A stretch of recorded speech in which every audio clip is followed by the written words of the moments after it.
Hello again, and welcome to Survive and Thrive, your media viability podcast. Once again, we're talking about what it takes to maintain and sustain a media outlet, to hopefully not just survive, but to thrive. I'm Janelle de Malaon.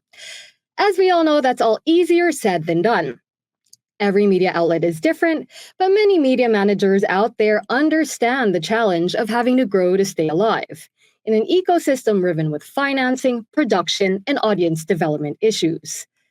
Our next guest knows what it means to have something to say and the effort involved in building a world that listens. Carl Javier is the CEO of PumaPodcast. That's a podcast production company in the Philippines. Welcome, Carl. Hello, thanks for having me. In a moment, we'll be doing a deep dive into PumaPodcast's journey. But first, we have a short round of introductory questions for you. Short and quick. Carl, Hi. let's get it going. Your business model in a catchphrase. Sell anything that we can. Did you ever manage a moment when everything seemed lost? Every day. Like every day is a moment when there is a challenge and things don't look like they're going great, and then we come through. Well, you're still here. What would you need to thrive in the future? I think beyond the organization, thriving means that we get the ecosystems right. So ecosystems of support, we need to get the right kinds of advertisers, the right kind of funders in play, and also just coming to a proper relationship with all the platforms and AI and everything else. Like the ecosystem needs to work for everyone to thrive. All right, sell everything you can every day and developing the ecosystem. All right, let's start with a name. PumaPodcast. Basically, it's just taking the word podcast and turning it into a verb. It just means something like podcasting. How'd you come up with it? Yes. It wasn't me. I am employee number one. So I joined the team after they'd launched. But the idea was for it to be able to be a verb that you can add on to things. Pumapodcast ako, I am podcasting. And so it's been a challenge sometimes because people think that we are connected to a shoe brand, but it is a verb conjugation if you know Tagalog. And I think you're a Tagalog speaker, so you understand. But for the rest of the world, it's a verb conjugation. We can take a noun and we can add this conjugation onto it, and it becomes a verb. That's how words can be used in Filipino. And so Puma Podcast just means I am podcast. I am, and PumaPodcast tayo. We are podcasting. So tell us a little bit more. How did you actually come into existence? Right. So this was put up by the lead founders, Robbie Alampay, and he put it up with some people that he'd worked with in Bloomberg and in Interaction, which is like a online news site. And so he was looking for his next thing. He was really inspired by audio and podcasting, and so they thought to put up this startup, and then I kind of just fell into it. And how did you develop into the organization that you are now? Like based, just starting from that little bit of history that you gave us. Right. So when Puma Podcast launched, they did like one feature, like one story on a Filipino brand. Oh shoot, it is slipping my mind, but I will remember it later. So they did that one story, and when I joined the team, they had been publishing the news for 1 week. So they were doing like 3 to 5 news stories a day, daily news. And I came in, and at first I was supposed to just be a business guy, like try to find ways to sell stuff. But I don't think they were aware that I have a really strong content background. So I personally, I have a background in creative writing. I've published like fiction, nonfiction. I used to run a comic book line. I used to work in publishing. So I had sort of a sense of what kind of products would be appealing to people. And so moving from one podcast, the daily news, executed in like a very, very newsy way. I started to do, we started to introduce new and other programming, more lifestyle, sports, history. And then these are interesting content spaces that we began to explore. So Puma Podcast up to now, um, since we like started operations in January of 2019, we've launched something like 50 shows. We've canceled most of them, or we've put most of them on hiatus, or some of them are limited series. And the time when limited series were thriving, we've worked with a lot of clients. But it was starting with what the team knows, which was journalism, and then expanding those journalistic values into a lot of other content areas. I mean, I wanted to pick up on that. So you said that you had over 50 shows. In fact, I was listening to a few yesterday. I found the ones on social awkwardness and introversion especially helpful for reasons I shall not get into. But why did you have so many? Doesn't that get in the way of perhaps having a more focused editorial approach, or a more focused topic space? Uh I mean, 50 accrues over almost 5 years.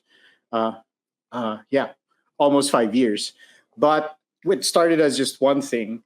But for me, there was an awareness that we needed to occupy more spaces that were monetizable. So women in sports was a really monetizable space. I'm sure you're familiar. Like in the Philippines, news is a really hard sell unless you have tremendous numbers. But as part of the business model, when I say sell everything that you can, it's the sense that not that we are selling things in a way that compromises our values, but part of the strategy was to create products that audiences would attach themselves to, that they could care about.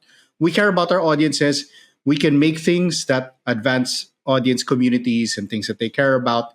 And through building good content with our audiences, we then have something that we can bring to a sponsor and say, we're engaged with this audience, we're in this content space. We think that you should partner with us because there's a natural brand values, brand alignment. So that's one reason why there were a lot. And really, like, if you've been around in podcasting long enough, you will try a bunch of different things, and then some of them will work and some of them won't, or some of them will run their course. uh, we were around in a time when the mini series was still a thing. We were still trying to make the next serial and all that stuff, and those things really end. You end, and then you move on to the next thing. So that's why there's like a lot of stuff going on. But right now, we're much more focused on fewer podcasts, but more regular output and like more sustainable approaches. You've alluded to it somewhat already. You mentioned your business model that is to sell everything you can. You talked about perhaps, if I understand correctly, bringing a story that's doing numbers to a brand that Mhm. may be aligned with the story that you're trying to tell. Maybe you can give us an example of something that's worked really well. Sure. So I think one of the most appealing shows that we have for brands is called Go Hard Girls. It was nominated for it's been nominated or won awards like very recently. It was nominated again for the International Women's Award for its reporting. The key thing about Go Hard Girls is it is the only program in the Philippines, the only sports program in the Philippines focused on women. And it's crazy that I'm saying that in 2024 when Filipina athletes have done so amazingly in the Olympics and on the world stage, but ours is the only show that's still 100% focused on women. And we believe in women's stories. Um, we this is one of the first things that we launched with my head of business development now, Siege Tantenko. She used to be a courtside sports reporter. And now she is at the spearhead of a lot of our projects. This is one of her advocacies. And we believed so much in this advocacy that we spent years building this community. So now, Go Hard Girls has been funded by a number of organizations, among them Nike, Adidas, Under Armour, Hershey's, and then right now it's expanded to be a platform for other journalists. So we're working with the Australian Broadcasting Corporation, and we have a Go Hard Girls grants. So it's not just Siege telling women's sports stories; it is us training aspiring young women journalists and other like even male journalists who want to tell women's stories, and we're training them, and we're putting out Go Hard Girls episodes with them as the guest hosts. So that's like one piece. So it's very values, it's very advocacy, but it also makes sense for brands to align with. I suppose one question that does come to mind. So you do have these synergies that plays in terms of focus, in terms of the audience that might be interested, the consumer that might be interested. But you are founded on journalistic values. So how do you maintain independence, editorial independence from the brands that you work with, and perhaps what they might want versus what you might want? Well, this is going to be a constant push and pull, but one is that brands uh, don't just buy their space onto our news. Like it doesn't, you can't just pay. Like we've been outright offered. We have we're like trying to promote this person and we'll pay you if you make them a specialist on your show. We're trying to run the newsroom as a newsroom with that integrity, and then we separate and we do have um, other product lines, and that's why we I didn't stop with the news. I knew that the news was not the space. The news gives us credibility. The news allows us to work with grants. The news gives us opportunities to take in story grants and pursue things independently. So so our news and journalistic work has to be fiercely independent, and we have to. And it's a struggle. It's a push and pull. I'm not gonna lie. Survive and thrive is a challenge. Like survival, and you get these opportunities to get cash, but we have been very good about turning down money when it doesn't properly align with the mission. So that's usually what it boils down to. If someone comes to us and says, "We want this kind of story," we will divert it to one of our other podcasts where it makes sense, and then we'll keep the news the news. I don't know if you can say, but what kind of money have you had to turn down? Oh yeah, no, like let's say I'm a PR agency and I have a client and they want to be seen as a specialist in a certain sector, so they want to pay their way into a news program. That's one, and then the other might be like influencers who want to advance a political message that does not align with our advocacy or values. Earlier, you said during the lightning round that when I asked you, have you ever managed a moment when everything seemed lost? And alarmingly, but also admirably, you said every day. So tell us a little bit about the current challenges to the viability of your organization that you're currently facing and how you're facing them. Yeah, so it's been a hard year for podcasting, and I think like globally, this is a trend. The dip in numbers. So I think everybody felt the dip in numbers this year, and that dip in numbers is also it is accompanied by a dip in advertising money, and so it's just waves. Because if you asked us 2 years ago, we were all riding high. There were so many people listening to podcasts. Everything's on its way up, but now, like there is this very clear sense that uh, the market is trying to figure itself out. There's a market correction that's happening right now in terms of how much our podcasts actually work, how much our podcasts actually worth, um, how much should we be charging for them, what is their actual value, and so on and so forth. And so that is a real challenge that we're confronting, because that just means like a challenge in revenue. Add on to that, we we receive a significant like amount of grant support.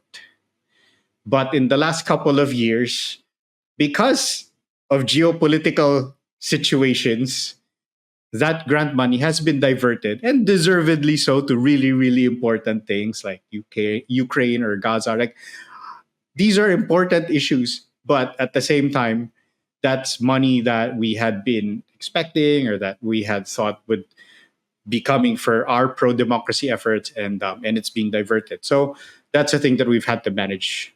Um, it I don't know if it makes sense, but like because of the political situation in the Philippines, things look fine, and so it seems like there doesn't have to be that much support.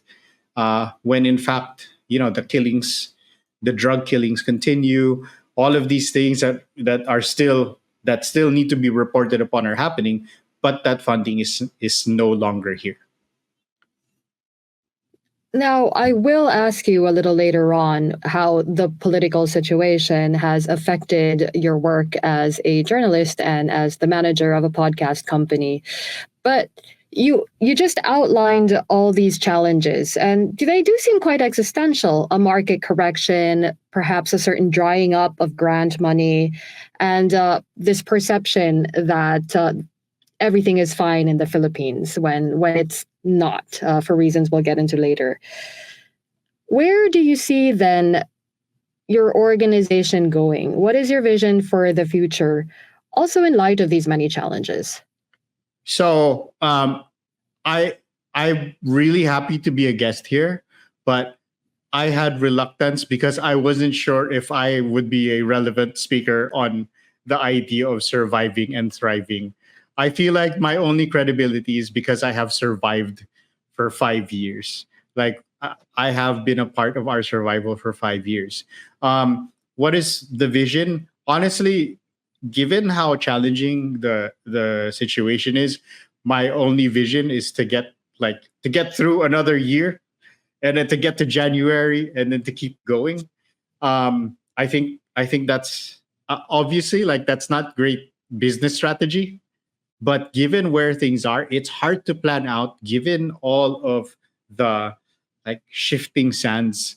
Podcasts are big, but they're not. There's investment money, but there's not. There's grant money, but so um, if I step back, in 5 years, this has hit the flywheel. Basically, we have hit our stride in terms of original content that that we get sponsorships for, and we have the clients that we need who understand podcasting, and they are also supporting our work. So but that was where we wanted to be 2 years ago, 3 years ago, and we would get close, and then there would be a cooling of the market. So there's been a lot of experimental budgets. So a lot of companies testing out whether podcasting is for them. And the thing is, it's great that they did it because we were able to work with them. But for some of them, it's early. The investments weren't there yet. I think like the reason why I talked about ecosystem is these companies that want to be in podcasting are still figuring out what the engagements are and what the opportunities are. And we're such a weird company in the context of everything because a lot of I don't want to call them competition because the pie is so small and there's so few players that we are all friends. But the other podcast groups and the other individuals are uh, are drawing on more popular things, and we're really leaned into this whole journalism, advocacy, mission driven, which is a challenge for certain advertisers to get into. I said a bunch of stuff. No, it's good stuff, but I did not want to let your comment about not being appropriate for the show pass without my own comment. Yeah. I, of course, am very glad you're here. So thank you for talking Thank you. to us about your journey.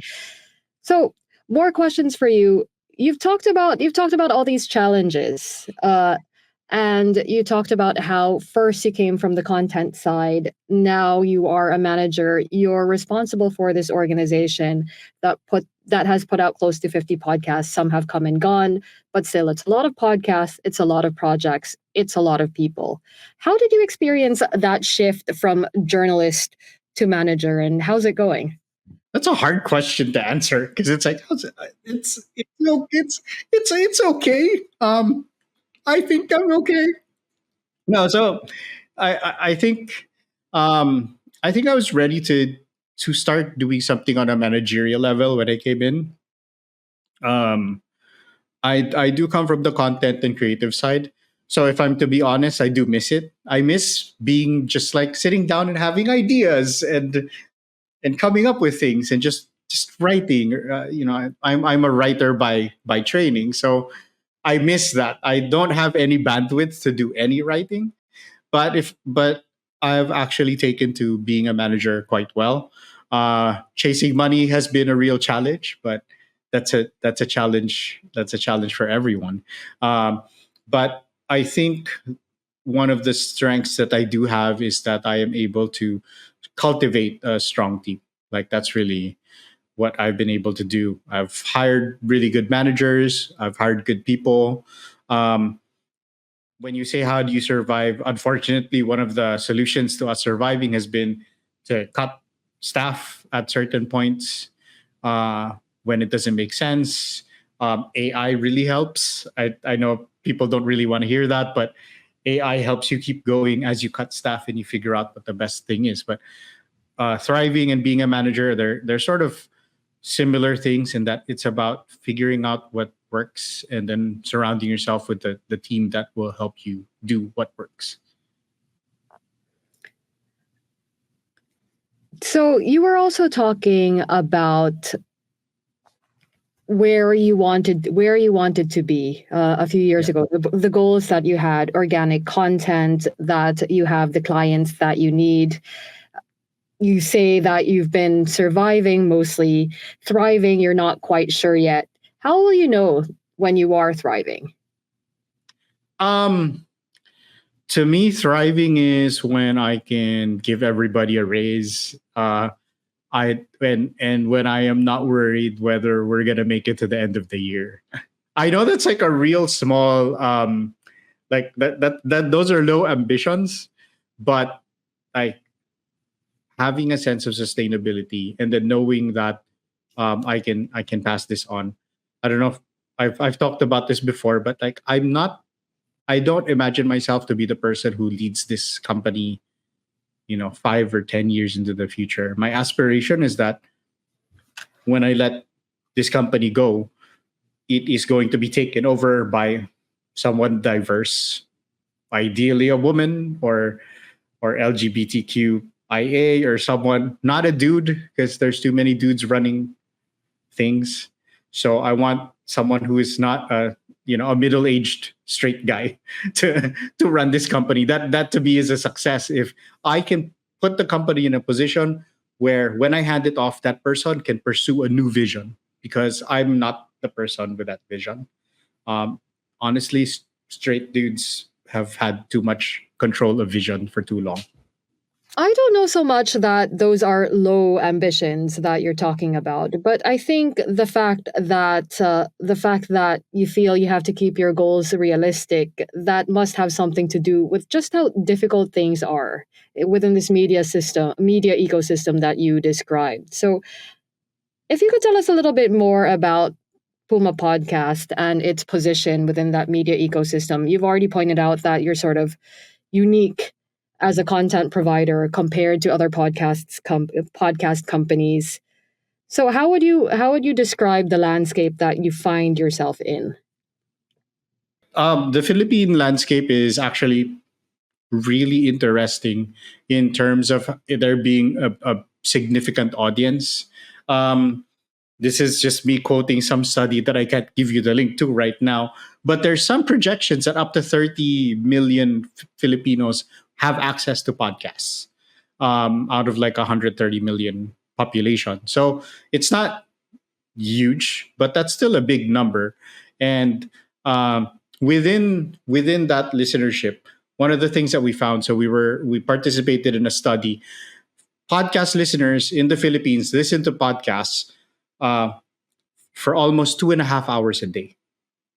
So if you're a podcast listener in the Philippines, you're listening for almost 2.5 hours every single day.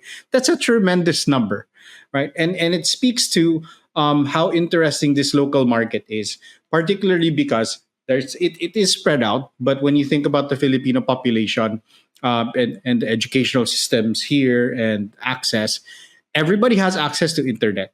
But the decision to listen to a podcast is like a next step up, and so that's what makes this like a very interesting space. Um, the most popular in the Philippines, it mirrors other places. It's comedy and it's horror, right? That's very Southeast Asia, comedy and horror. But even if those are the top, we are able to produce content that draws viewers, whether it's about history, economics, yeah, the news, our approach to entrepreneurship, we're able to draw people in because the potential audience is so diverse.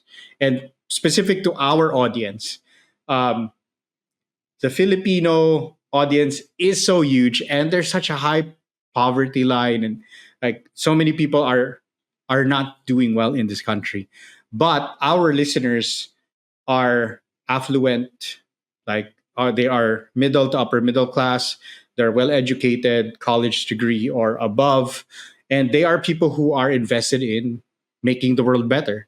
And so that is a really unique niche for us within this larger ecosystem of media. And this larger ecosystem of media being like, the biggest pods are still comedy podcasts or people who are chatting like it's sort of like good old morning radio. That's still your biggest chunk. And then beyond that, it's everybody who's just hooked to TikTok or Reels or whatever. Yeah. I don't know if I was able to draw that out, but that's our unique market positioners. We are, as our audience says, we are a smart friend that helps them to feel smart about the world. And that's a unique position.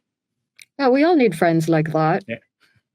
I just wanted to say 2.5 hours. That is quite a chunk of time. Does it have something to do with sitting in traffic? That Oh famous yeah. traffic in the Philippines. It's the Filipino traffic, and it is um, we've started to call it habit stacking. I don't know if that's a real word, but basically, um, when people are doing their laundry and they're washing the dishes and they're doing other stuff, that is when they listen to our podcasts. And particularly because what we observe of our listener is that they're on the go, they're on the make, they're doing stuff, and then they are listening to podcasts because they want to enrich themselves and improve themselves in some way. Um, yeah. So if you do that for 2 hours, then hopefully you're getting more. And if you're like a crazy person like me, I listen in 2x. So I'm getting 4 hours of content. Wow. I mean, I could try to talk into X, but but I think I might need some practice before I attempt that. So apart from the content you produce, what can you tell us about how Puma Podcast engages with listeners? How do you build community engagement around your shows? Because it's not just about the content that you put out, right? Like it's also about how uh, what you create around that content in order to be able to engage with your listenership. I was talking earlier about Go Hard Girls and how significant that show has been for us. Um, we've built a super high powered audience for that. So they do a thing called the Badass Brunch, where they get their community together. And the people who show up are like national athletes, um, people who are imports in other countries, members of sports commissions, journalists, like sports lawyers. So it's not just like a bunch of people hanging out, but the cultivation of that specific group. And now, they go to each other's games and they provide each other support. So that's one community. So there's little get-togethers. Um, One thing that we have struggled with, right, is after the pandemic, people really wanted to meet up. They were like so done with Zoom and they wanted to hang out with people. And so we were able to organize events during that time. And now we're in a phase where we're figuring out, instead of just being a large Puma podcasting, it's turning our different shows into smaller communities. So, for example, I have a show about I have a show called The Imaginable Workplace, and it is about like HR. It's about work concerns and stuff like that.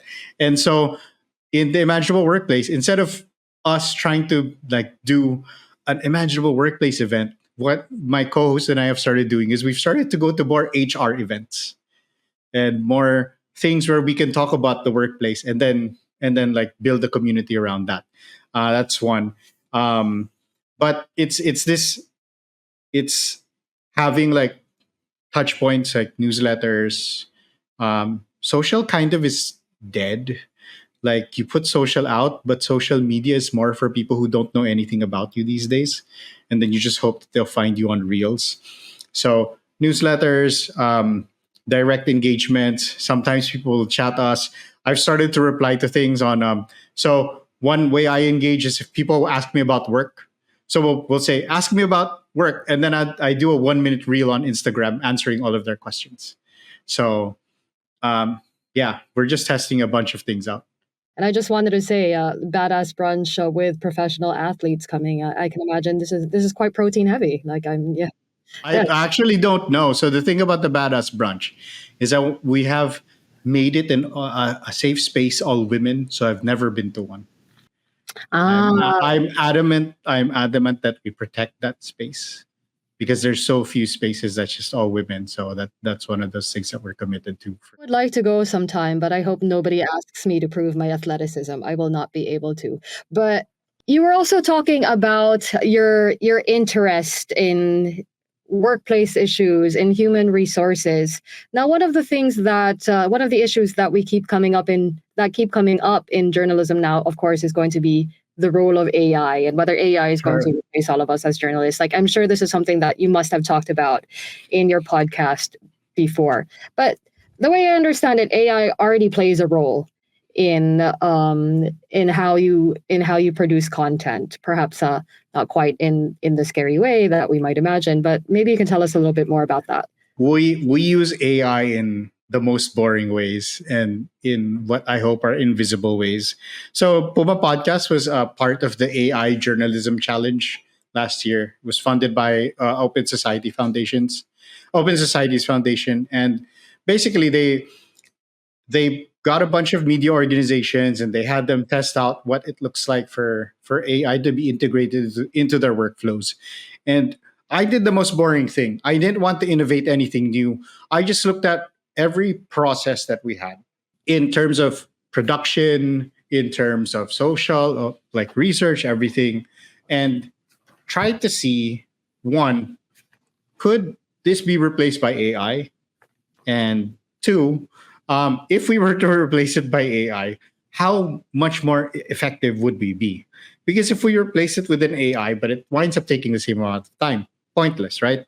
But I think that's why, uh, like, senior journalists don't have to worry as much as entry level people, is because a lot of the entry level work can be done by AI.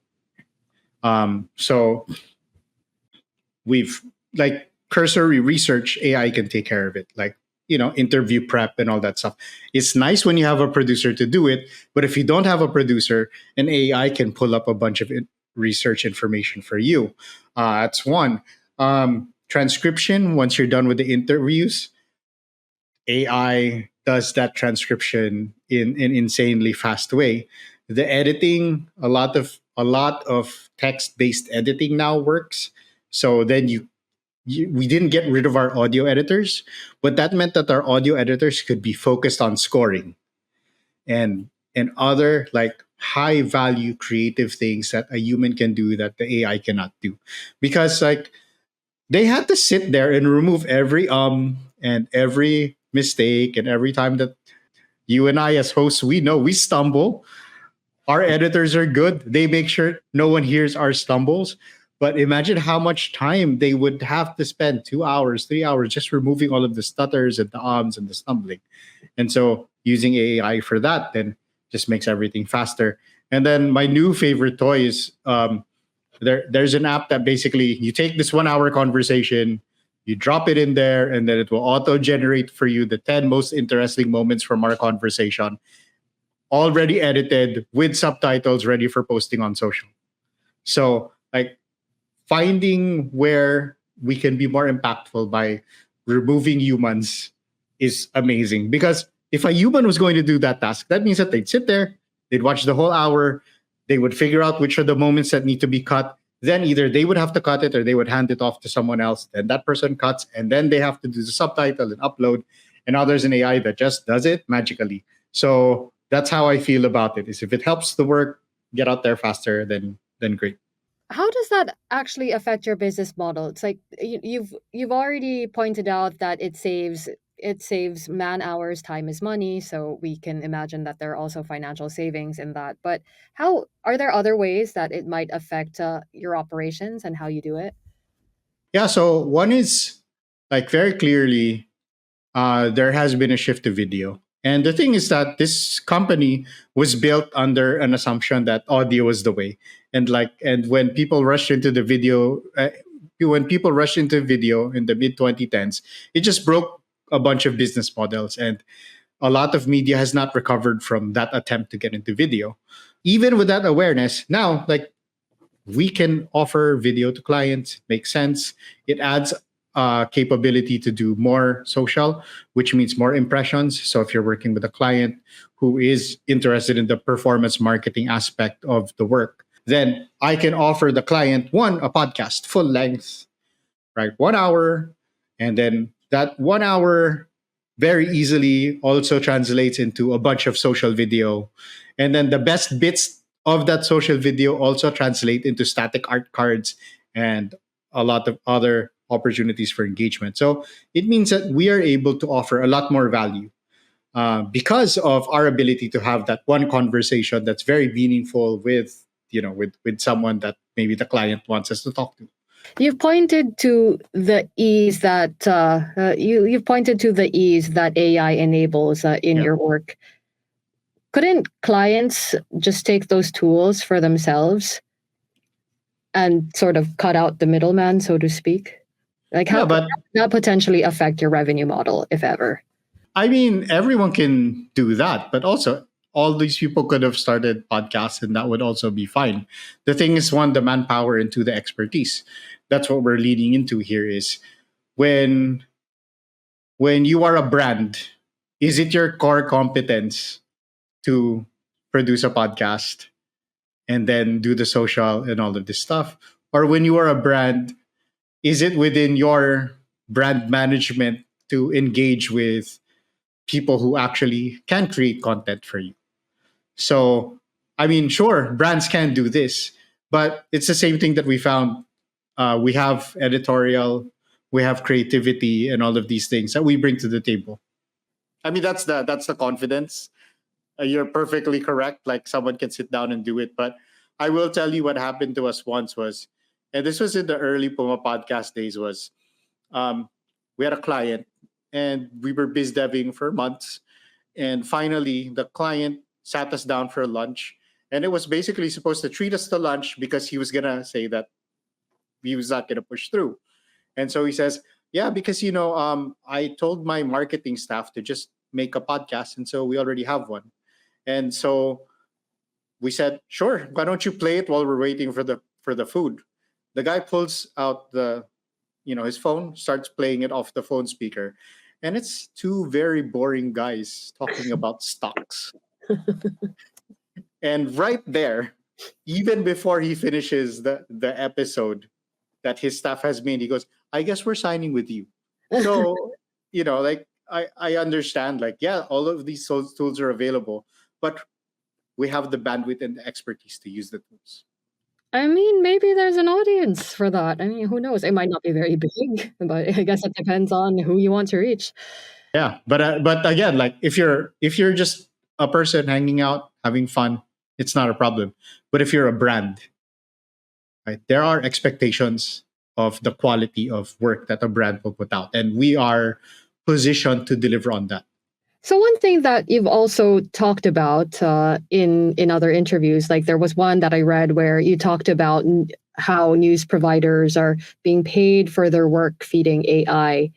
So what are Mhm. your views on that, and how do you see then the future, especially for small newsrooms, with regard to that particular development? What do you think needs to happen? The thing is that something like Puma Podcast, we don't have any leverage. The New York Times can go bang up against OpenAI and make certain demands. I don't know how this will all play out, to be honest. Because if we just become content farms for the AI to, like, so I'm going to go like theoretical first. And basically, I think that we have, starting in like probably the mid 2000s, we have seeded the imagination space, and we've allowed you know, management and all of these, and we've allowed management and platforms to devalue creativity. I was still working in magazines, and you used to have a byline, and then eventually it was words by. And no, this is not words. This is a composition. This is an essay that is written by me, right? But the moment that we seed that ground, then we just keep seeding the ground of what is valuable. And I know that that's probably not an easy like money conversation to have with people, but and it's a thing that I have been witness to for the last 15 years with digital media basically bringing down the value of a lot of journalistic work, and unfortunately, a lot of journalistic outlets turning to digital and just doing like clickbait and stuff like that. So we haven't figured it out, and I don't think that it bodes well that AI is like the next thing, because AI is just another, it's what social media was 10, 15 years ago. They came along, they're like, oh, we love journalists and we love the news and you're so important to these platforms and here's a bunch of money. And then once they're not interested in you anymore, then they're done with you, because at heart there was nothing there that was really committed to the public good, right? The common good of journalistic work. And so we've allowed a lot of these platforms to break. Oh, sorry, I'm like being a crazy person, but we've allowed a lot of these platforms to really devalue um, journalism, creativity, and now we're struggling to get people to understand why it matters. And people have also been trained to not care, which, yeah. So where do we step in? I don't know. As a small player, I think the big people, the big global brands need to not just demand for themselves, but what is like the UN version of this, where we are able to participate even if we're a smaller country that does not have the same financial assets or whatever. It's a puzzle. I don't have the answers, but I do think it's a thing that we're not thinking about, and it's probably because we're just all trying to survive. Yeah, and also, not to be banal, but it is very, very hard. Like, it's a very, very hard problem to solve. Now, you've pointed out that AI is basically what, social media was in this context 5 to 10 years ago, only very much accelerated. Filipino audiences, of course, also known to be extremely online, very high levels of social media saturation. So, what do you think that means for the wider media audience in the Philippines? I think once like user oriented stuff. So basically, if I start to say I want to watch a rom com starring this actor and this actress, and I want the AI to auto generate it for me. If that becomes available, they're gonna start doing that. Um, I I don't see why not. It's the same as I want to hear a new diss track from Kendrick and he hasn't put it out yet, so I will have Suno make a new one for me. It's something that people are doing. So I don't see that. Um, I don't see people who have no problem with AI consuming it. However, and this is where again, like humanity, personal taste, all of that stuff comes in. Like, I really like content.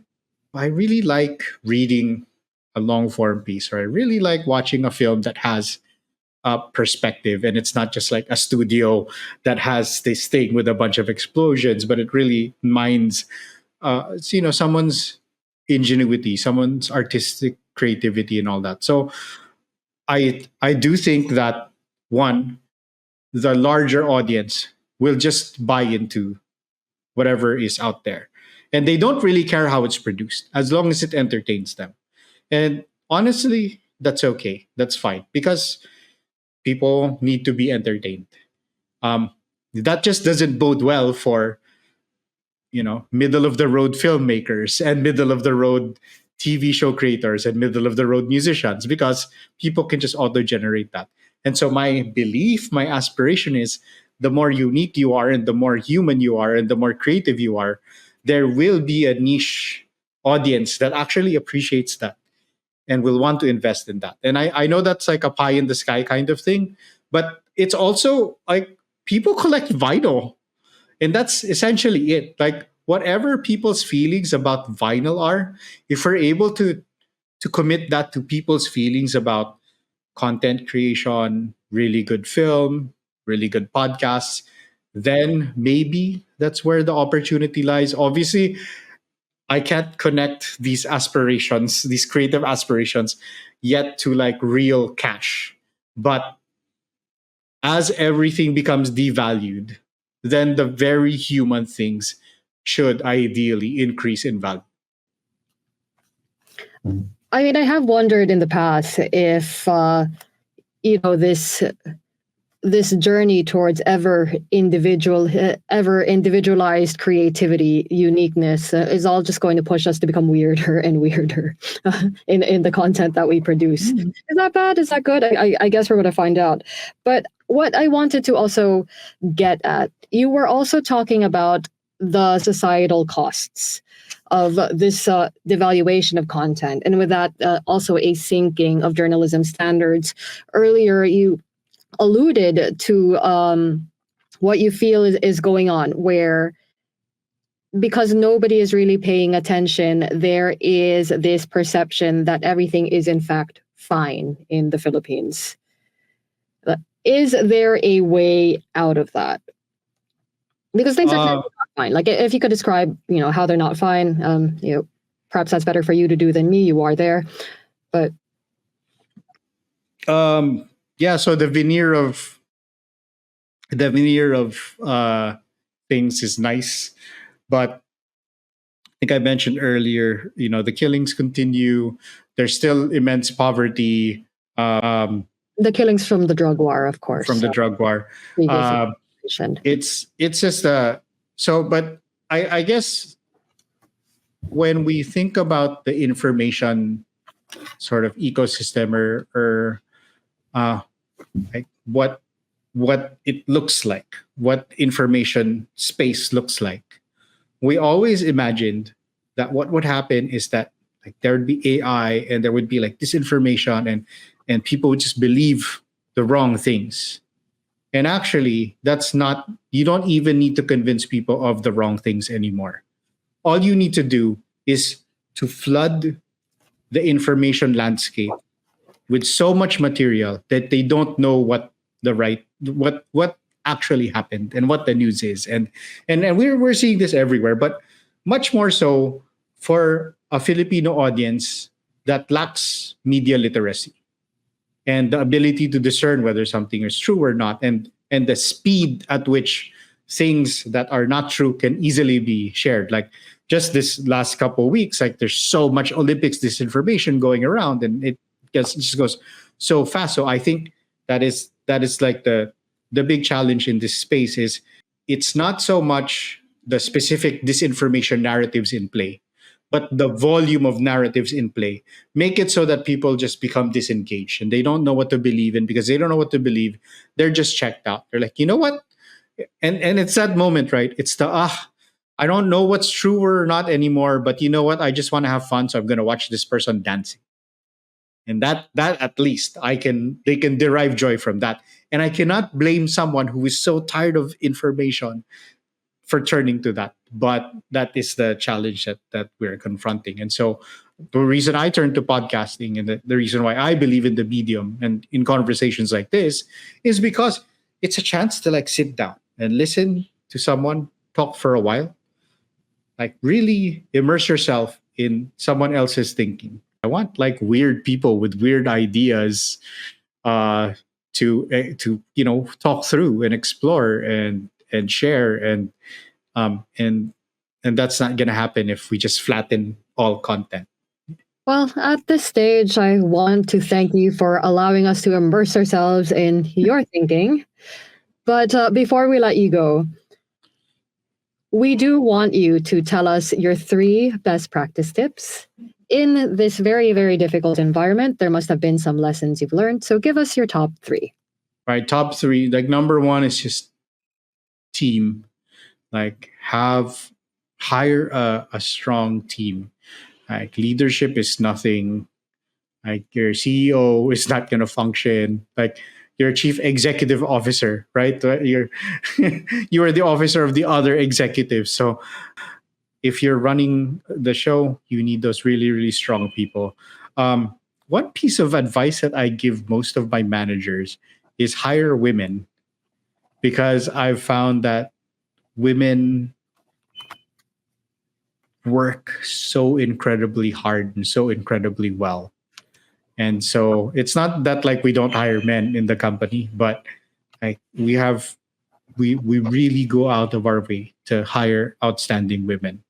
And then the third one is just try and never do anything without knowing the budget first. There's a tendency for journalists and for entrepreneurs to be like, let's just do it, let's just figure it out, let's and if you want to survive, you need to have a budget and you need to keep to that budget so that you can sustain your operations. I know that's really mundane, but it's people lose sight of that all the time. I think it's a good thing to remember, but just so we have all 3 once again in one go: hire a strong team. Leaders are nobody without a very strong team. 2, hire women. Yeah. We are great. That's me editorializing, but hire women. And the third one is to have a budget, keep to your budget, and know your budget. I think those are very great tips for media managers around the world. Easy to remember. We'll have to leave it there. Thank you so much to our guest today, Carl Javier of PumaPodcast Philippines. And thank you, dear listeners. Appreciate you joining us again today. Do check out the show notes for more. Till next time on Survive and Thrive. Thanks for listening to Survive and Thrive, the Media Viability Podcast. If you liked what you heard, please subscribe and make sure to hit like so that other listeners can find us as well. For feedback, send an email to dw-academy.surviveandthrive@dw.com. You can find all the information in the show notes.